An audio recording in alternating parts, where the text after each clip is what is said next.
भाभी देवर के प्यार में पागल हो गई। भाग 1 भाग 2 नहीं देखे हैं तो पहले जाकर देख लीजिए। सुमित फ़ोन पर, अर्चना मैं तुम्हें थोड़ी देर बाद फ़ोन करता हूँ। मोनिका अरे ये लो मेरे हाथ से खाओ, ये लो। सुमित रुको, अरे मुझे उठने तो दो। मोनिका जानबूझकर सुमित से चिपकने लगती है। सुमित को ये सब बहुत अटपटा सा लग रहा था। उसे हल्का सा गुस्सा भी आया। तभी अर्चना का फ़ोन आ जाता है। मोनिका कॉल देख लेती है और सुमित के हाथ से फ़ोन छीनकर काट देती है। सुमित भाभी ये क्या बदतमीजी है, आपने अर्चना का फ़ोन क्यों काट दिया? मोनिका तुम पहले मेरे से बात करो, मैं तुम्हारे आगे पीछे घूमती हूँ, तुम्हारे लिए इतना सब करती हूँ और तुम मेरी तरफ ध्यान देने की जगह जो अभी तक तुम्हारी वाइफ बनी ही नहीं है उस पर ध्यान दे रहे हो। सुमित मैं आपका बिल्कुल भी मतलब नहीं समझ पा रहा हूँ, आप हटो, मुझे अर्चना से मिलने जाना है। हम दोनों एक रेस्टोरेंट में मिल रहे हैं, इसलिए मुझे अभी जाना है, मुझे देर हो रही है। कुछ दिनों में सुमित और अर्चना की शादी हो जाती है। अब शादी के बाद सुमित अपनी वाइफ पर ही ध्यान देता था। सुमित और अर्चना दोनों अपनी लाइफ में बहुत खुश थे। ये देखकर मोनिका मन ही मन अर्चना से ज़्यादा नफरत करने लगी।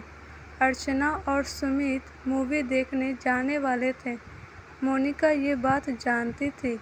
अर्चना तो यही सोचती थी कि मोनिका उसकी बड़ी जेठानी है, इसलिए वो उससे अच्छा व्यवहार करती थी।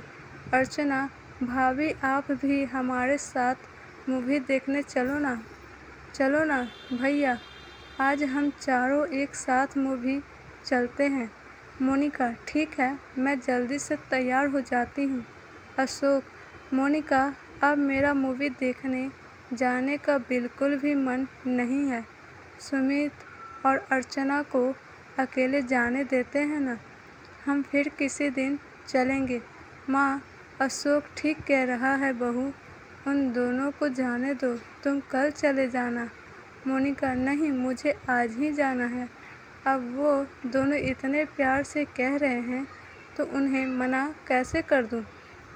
सुमित अर्चना मेरा बिल्कुल भी मन नहीं है, मेरे सर में बहुत दर्द हो रहा है। अगर तुम बुरा न मानो तो हम मूवी का प्लान फिर किसी दिन बना लें। आज भैया भाभी को जाने दो। अर्चना अरे तुम्हारे सिर में दर्द है, तुमने मुझे पहले क्यों नहीं बताया?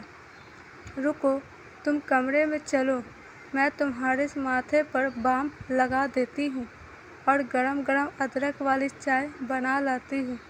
मोनिका सुमित और अर्चना का आपस में प्यार देखकर चिढ़ जाती है।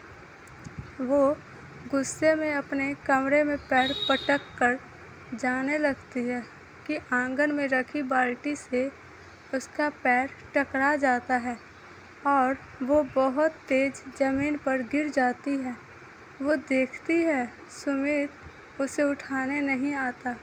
वो उसे देखकर कमरे में चला जाता है, पर उसका पति अशोक भागा हुआ उसके पास आता है।